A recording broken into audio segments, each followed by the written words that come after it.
Do you remember the kids' birthday parties where there's always that one kid that wouldn't leave the parents' table and would sit with the adults? That was me. They would send all kinds of kids in to recruit me and come on out and play, it's okay. They tried to drag me by the hand and I would just fight them. I said, no, okay, I'll just sit here and I would literally just listen. In grade school, I would be the kid that knew the answer but wouldn't raise his hand, because what happens when you raise your hand? Attention. Yeah, you get attention, everyone looks at you. And then the fears start setting in. What do we start worrying about? What's that? How you perceive. How we're perceived. What you might say. What I might say. What if I get the wrong answer? What if I look silly? What if I look stupid? So I didn't realize it back then, but I do now, and I see how much it kept me back in life to be able to not be able to get outside of that comfort zone, to not get outside and put myself out there. And that carried through all the way through high school, all the way through college, all the way into my work life. In fact, the first 37 years of my life, I suffered in silence and just basically avoidance of all the things that made me uncomfortable. The reason why I start off with that is because sometimes when people look at networking, they think you're born with it. They think it's something that, oh, that's the social, that's the life of the party, their social butterfly. Sometimes we think it's something that's natural for people. But the crazy thing is now I'm starting to see that a lot of people that have evolved into networking leaders are actually on the introverted side and just learned how to deal with it. The reason why I share my background with you all is because I want you to know that standing in front of you is still not my natural habitat. It's not something that I always have, it's something that I've, like I said before, it's something I've always avoided doing. Like, in fact, I would think of excuse after excuse to not show up to something like this, just because I knew there would be strangers and there would be people that I didn't know. So the same way that adults sometimes, sometimes people grow into adulthood and then later they find out they were illiterate their whole time. It's like, how do you grow up into adulthood and you can't read? How does that, how did you survive and not be able to read? And the way they survived is they learned to adapt. How many of you guys realize you learn to adapt to some things that you're not comfortable with? Always. And so we all do that. So in the same way, they would find somebody, they go to a restaurant and maybe they won't be able to read the menu, but they can ask the server and say, can you tell me exactly, how do you guys make this dish here? And have them explain it. Or maybe they'll avoid arenas where they have to read out loud. So they avoid it. So what happens is I avoided that. The reason why that's important is because we all avoid things that we're not comfortable with. You guys agree with that? We all avoid things that we're not comfortable with. The problem is that sometimes it happens in our subconscious mind to where we're actually sabotaging ourselves without realizing it. And I'll give you an example. When I went into the work world, I was doing sales and direct sales, and I wanted to get in front of groups to be able to do a presentation. For some of you, you might be familiar with it. You get in front of a group, you can do a presentation. You can close a lot more sales talking to a group than individuals one-to-one. So intellectually, I understood that, and I wanted to get out there and meet people, and I went out and I got the account to where I would talk to people, try to get in front of the group, but somehow I would never actually get to do the group presentation because maybe it came down, all right, let's get you scheduled. And all of a sudden the schedules just never matched up perfectly. You know, so how some people, they want to go out to a networking event or they see it and something keeps them from coming. There are people that didn't come here today because of that very same reason. We come up with convenient excuses. The problem is it keeps us from our potential. So what happens as I learned how to network and I improved, and the way I learned is really through many cringeworthy moments. And when I talk about cringeworthy moments, I'm talking about those moments where you wish you could just disappear. You can't believe you said something or did something and you just embarrassed the heck out of yourself. Has anybody done that? Yeah? Okay, go ahead and share your example. No, I'm just kidding. Right. So that's what happened to me. I just did a lot of just crazy things that I'm embarrassed about now. Even just messages and emails that I sent when I first met somebody, and I saw them send them the spammy message with 17 different email links and thinking they were going to do business with me. And I look back at that now and I'm like, wow, that was terrible. So we look back and we see the things that we learned. But here's the thing, is that with networking, when I improved, I saw that there's so many people that struggled with it, but never said anything. And networking is the one business skill that everyone is expected to be proficient at. But how many of us were ever taught how to network? Do you guys remember taking a class in school on how to network? Not really. No. In fact, they taught us something different. Finish the sentence for me. Don't talk to? Who is it? Strangers. Don't talk to strangers. And now what are we expected to do? Talk to strangers. So in fact, networking goes against a whole lifetime worth of programming from our early childhood, from our parents who we trust. from our guardians who we trust said, don't talk to strangers, and now we have to do that. So networking is against all that stuff. We've never been taught it in school. We were never taught it at our work. In most cases, we weren't taught in our work environment because they're worried maybe we get a better job and we start networking and meeting people, find better opportunities. So they want to limit us and just do the sales, but not the networking. And where are we supposed to learn this, though? So when I figured this all out, and I was at an event one time, and we were in a group. You know how at an event you kind of have those little circles that just kind of just naturally form. And a gentleman came into our circle and just started handing out a bunch of business cards to everyone. And then the gentleman standing next to me, he actually put a card in his pocket. Like he just went up to him and just, here you go, here's one for you, and just went around. You see that person? Have you guys ever seen that person go around giving out business cards? I call them blackjack dealers because they give out 2 cards in case you got a referral for them the first time that they meet you. So better than playing poker, right? If they play poker, they give you 5 cards at a time. And so I saw that, and as soon as he walked away, everyone's kind of frozen. And it's just like, who's this guy think he is? Who's this guy think he is? Look at him. I mean, we just watch him go around from group to group. Now, do you think he's doing more business from doing that? Probably not, right? I see a lot of heads shaking. Probably not. But what's even worse than the fact that he's not getting any business? Might be upsetting people. He's upsetting people. He's damaging his reputation. He's damaging his brand. The more people he talks to, he's actually hurting himself more than if he never showed up at that event. But here's a revelation to me, is I saw this group, and I love people. I just love people. So I saw that, and part of me wanted to jump in and just trash this guy, right? But I said, what if this guy just doesn't know? Because at one time, I was that person. And at one time, no matter what y'all do for a living as a profession, at one time you were the newbie. At one time you were the inexperienced one. At one time you were the one that did the silly mistakes that cost money, that just looked stupid, like, oh, I can't believe that, what a rookie mistake. We've all been there. And when I saw that, I said, who's helping people like that and stopping them from, number one, damaging their own brand, but more than that, I don't know what kind of connections this person had or could have contributed to our group, because he is ostracized next time he comes in. If he walks in the middle of the room, you can kind of see it spread out like this, because people don't want to see him. And so that's what started me on this journey to create better networkers. On the sheet in front of you, I put down a formula that I created to help teach people. So it's one thing to just tell people that they need to get better at networking. That's one of the frustrating things that I have. The instruction that most people get is you gotta get out there and meet people. You guys heard that before? You gotta get out there and meet people. Where do I go? Go online, go to Meetup, go to Eventbrite. Here's a list of events. Go to these events. End of training. End of training. So you got a bunch of people coming in that aren't fully trained on networking. Some people understand it. Some people have learned from trial and error and have become good networkers. But there's a mix of people in there. So what happens is that when people come in with their own agenda, and let's say that in this room of 20, 40 people, however many people we would have in this room, and everyone comes in with their own agenda. They're trying to recruit for this, they're trying to sell this, they're trying to market for that, they're trying to request donations for this.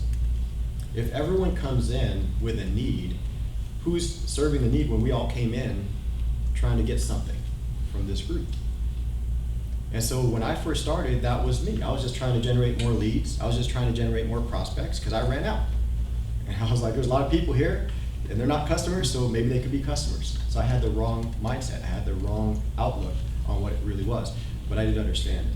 So what I did is I instead of just telling you to go out there and get better at networking, instead of telling you to just go out there and just care about people, to look them in the eye and shake their hand and have a firm handshake and remember their name, all the things that you've all heard before, in this short amount of time that I have, I'll monitor my time, in the short amount of time I have, I want you to experience something a little bit different. So I'm going to ask you all to stand up real quick. Now I understand most of you know each other from these events, but you probably don't know each other as well as you think you do. So what I'm going to do is I want to ask you to look around the room, and I want you to lock eyes with one person that you know the least in the room. So the person you know least in the room, I want you to lock eyes with them and just stay locked eyes. Pick your person. Lock eyes. You won't look at me. Do it. All right. Who has not locked eyes with somebody yet? Raise your hand, and I'll pair you guys up. So you guys good? Good? Everybody's good? We're gonna find out here real quick. All right, so, everybody good? You all locked in? All right, so I want you to walk towards that person and stand a comfortable distance from them. Go ahead and walk towards that person and stand a comfortable distance from them. Alright, yeah, that's comfy. All right. This is always fun. Fun for me to watch. All right, so here's what I want you to do. We don't have time to go through the full introductions, things like that. So let's just say that you do a full introduction, which is typically, what's your name and what do you do, right? That's what you always ask. So let's just say we get through that. So just go straight to their name if you don't already know. And then the next thing I want you to do is to learn something personal about them. So whoever you're partnered with right now, I want you to share something with your new best friend today. So I want you to share something that they for sure don't know about you. Okay, something they don't know about you. So I want you to share that. We're gonna take about 2 minutes. Take about 2 minutes per side, so that'll actually, we'll do less than that. We do about 3 minutes total, so you take turns, learn something about each other, and then also, so you're gonna learn share something that they don't already know about you, and then I also want you to share a question that you might have about networking if you have one, so that way I can try to get to that before we end today. So go ahead, you'll take 2.5 minutes, and go. I wanted to switch you up, and I did that intentionally. So when I asked you to make eye contact, it's kind of awkward a little bit at first, especially if you don't, and you already know each other for the most part. You see each other every week. Other groups, they don't know each other at all. But you look what happens when you go to events, that people tend to gravitate towards people they already know. Do you guys realize that? And so you go to a real estate conference or a real estate thing, and all those people of the same company sit with the same company. And all the title people sit with the same title people, and they all group together, and all the vendors and all the construction guys hang out over here, and they're here at this event to network. So what happens is that it becomes a waste of time. And you've heard people say that. I think networking is a waste of time. Now, the reason why they say that is because they're at a networking event, but nobody's really networking the way they should be. And so what I did here is kind of just break that. So you can see how even though you're already at tables, you get comfortable at the tables. I wanted to break that a little bit and to change that. And can you guys feel the energy in the room shift once you started having those conversations? And it started real kind of soft. And as you get towards the end, and if I let you go even further, I probably wouldn't be able to round you guys back up again, right? And how many of you, if I didn't stop you, you could continue talking with your new best friend you just met today, even though you've seen them here before, you've kind of known them. And so the reason I share that is because that's the key to building solid groups. That's the key to growing your own network. That's the key to growing your like this particular group is to be able to build those interpersonal relationships. So what I see so many times, people are focused on attracting them, and you've heard this in sales where you talk about the features, and they say don't just talk about the features, talk about the benefits. Okay, cool, that's the next step. And when you do that, people still aren't closing, they still aren't converting, they're still not joining. Why is that? And the thing that I saw that was missing is when I would come to groups, and not this group, but when I go to other groups that were similar or they're referral type groups, I would go into the group and they would give me an application right away to sign up. Now, let me ask you a question. For your own personal businesses, is that how you do it? Do you meet somebody for the first time and give them a sales application? So why does it change for this group? We talk about serving all the time. We talk about serving others, providing value. But then what happens when somebody comes in the door and they're seen as a potential member versus the value we can offer them? And I'll give you an example for a referral group that I went to. So this was when I was new to networking. Like I said, I'm very observant. I watch and see what everyone is doing because I didn't know what I was doing. So I was trying to pick up social cues of what I should and should not be doing. And I was the only new guest at this particular group. It was probably about similar size. And out of the whole group, the person that invited me, they greeted me, of course. The person that sat next to me, the person that sat on the other side, and then I think the president or the person that was greeting her, I met like 3-4 people or something like that. Everyone else came into the room, and then they did their thing, they did their whole routine, and then after that, I just stood there. I'm here brand new to networking, so I wanted to meet everyone in the room, and they just started trickling out because they had appointments and stuff like that. So I'm like thinking, they give me an application now, and they're saying if you fill out this application, you could join our group, and we will help you grow your business through referrals. But that's what they're saying, but what am I seeing? I'm seeing join us first, give us money first, and we'll help you grow your business. Now, when I look at this was all in hindsight. So at the time, I didn't recognize all this stuff. In hindsight, I looked at it. So how could it have converted me, like guaranteed converted me? If they did that, and I saw everyone, like you all having a good time with each other, laughing, joking, things like that, and I saw it was a fun group, okay, that's cool. But what if well, not even 99%. What if 100% of the people in that room shook my hand? What's your name, Chris? Hey, my name is so-and-so. Hey, glad you're here. I gotta run, I got another appointment. I can't really stay, but I just wanted to say hi to you real quick. I hope to see you at the next event. And what if 100% of the people, not 99, 100% of the people shook my hand and say, I look forward to getting to know you better. Do you have a card? I'd love to connect with you. What if they did that? And what is it? I'd like to learn more about why are you here? What are you looking for? How can we help you? Now, at that point, do they need to sell me on joining their group? Or at that point, is it a no-brainer that I can't afford whatever, if it costs $1,000 to join this group, I'm in, because it's gonna cost me more than that to not be in that group. Does that make sense? Do you see how this dynamic works? So what I did with you with it is just to break past the surface. And that's where we're missing, it. It's like a combination lock. You guys ever have those combination locks on your bike and it has 4 numbers on it? You need all 4 numbers to be correct for that lock to open. And most people don't have 4 numbers wrong. Some people do, but most people have 1 or 2 or 3 right, and they're just missing 1 and they're just not converting. They're doing all the right things, but they're not getting the result. That's that 1 number.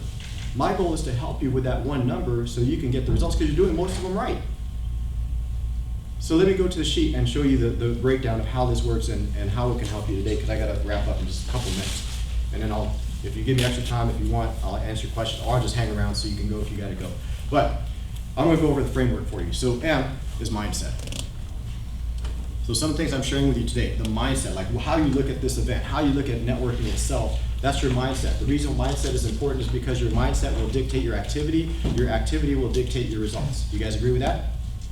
Mindset leads to your activity leads to your results. So if you don't like the result, you won't change your activity, so change your mindset. So when you look at networking, it's not about what you can get.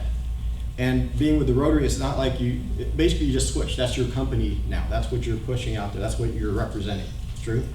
So your company now is Rotary. So it's the same thing. So what you gotta do is look at, instead of pushing Rotary, what you look at is how can I serve people in the community so they can't afford to not be in this group. They can't afford to not be in this group because there's too much happening here. And I'm gonna show the other pieces to that here in just a second. So let me give you an example on mindset and then I'll move on to the next one. So mindset. Originally, like I was doing and like many of you have done and maybe continue to do, are looking to accomplish a goal. That's why you go out and network, because you're looking to accomplish a goal. But everyone else is doing the same thing, so it doesn't work. Let me give you an example. So we're playing the game of poker, and we get how many cards in poker? 5, right? We get 5.